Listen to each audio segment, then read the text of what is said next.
కోల్పోతావా క్రైస్తవుడా? రుచిని కోల్పోయి వ్యర్థుడవైపోతివా?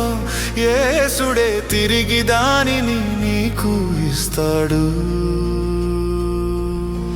నిస్సారమైన ఉప్పు దేనికి పనికిరాదు. లోకంలో మునిగిపోయి నిస్సారమైతివా? పరితాపముతో ప్రభువు కడకు రమ్ము. పోయిన సారం తిరిగి నీకు ఇస్తడు. లోకానికి ఉప్పుగా నీవు ఉండమంటే సారాన్ని కోల్పోతావా క్రైస్తవుడా? రుచిని కోల్పోయి వ్యర్థుడవైపోతివా? యేసుడే తిరిగి దానిని నీకు ఇస్తాడు. పేరుకు మాత్రమే జీవిస్తూ ఉన్నావు, క్రియలను చూస్తే చనిపోయిన వాడవు. ఏ స్థితిలో పడ్డావో తెలుసుకో నీవు. ప్రభువునొద్దా పాపాన్ని అంగీకరించు. లోకానికి ఉప్పుగా నీవు ఉండమంటే సారాన్ని కోల్పోతావా క్రైస్తవుడా? రుచిని కోల్పోయి వ్యర్థుడవైపోతివా? యేసుడే తిరిగి దానిని నీకు ఇస్తాడు.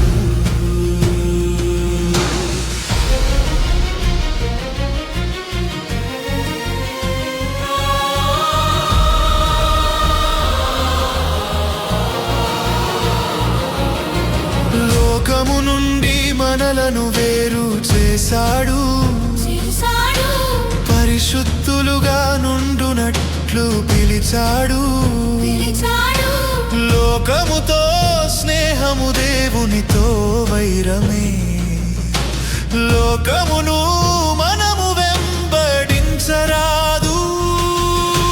లోకానికి ఉప్పుగా నీవు ఉండమంటే సారాన్ని కోల్పోతావా క్రైస్తవుడా? రుచిని కోల్పోయి వ్యర్థుడవైపోతివా? యేసుడే తిరిగి దానిని నీకు ఇస్తాడు. లోకమనే సముద్రము నుండి వేరు చేశాడు. నీకు సారమిచ్చి ఎంతో విలువను ఇచ్చాడు. తిరిగి సముద్రములో కలిసి కరిగిపోతావా? వ్యర్థుడవై నశించిపోతావు క్రైస్తవుడా? లోకానికి ఉప్పుగా నీవు ఉండమంటే సారాన్ని కోల్పోతావా క్రైస్తవుడా? రుచిని కోల్పోయి వ్యర్థుడవైపోతివా? యేసుడే తిరిగి దానిని నీకు ఇస్తాడు. పరమకానానుకు మనలను కొనిపోవగా పరమ తండ్రి యేసురానై ఉన్నాడు. పాపమలినమంతా కడుగుకొని ఉంటే మహిమా దేహాలతో కానానుకు చేరుదము. లోకానికి ఉప్పుగా నీవు ఉండమంటే సారాన్ని కోల్పోతావా క్రైస్తవుడా? రుచిని కోల్పోయి వ్యర్థుడవైపోతివా? యేసుడే తిరిగి దానిని నీకు ఇస్తాడు. క్రైస్తవుడా, జాగ్రత్త.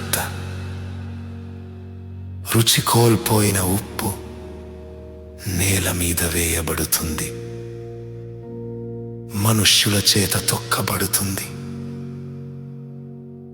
లోకముతో స్నేహం చేస్తూ రెండు మనసులతో జీవించే వారికి దేవుని రాజ్యంలో స్థానం ఉండదు. ఈరోజు కృపాదినం, రేపు అవకాశం ఉండకపోవచ్చు. ఇప్పుడే పశ్చాత్తాపపడు, ఇప్పుడే తిరిగి రా. నీ జీవితము మళ్ళీ సారముతో నిండకపోతే నిత్యములో వ్యర్థుడవైపోతావు. యేసునొద్దకు రా.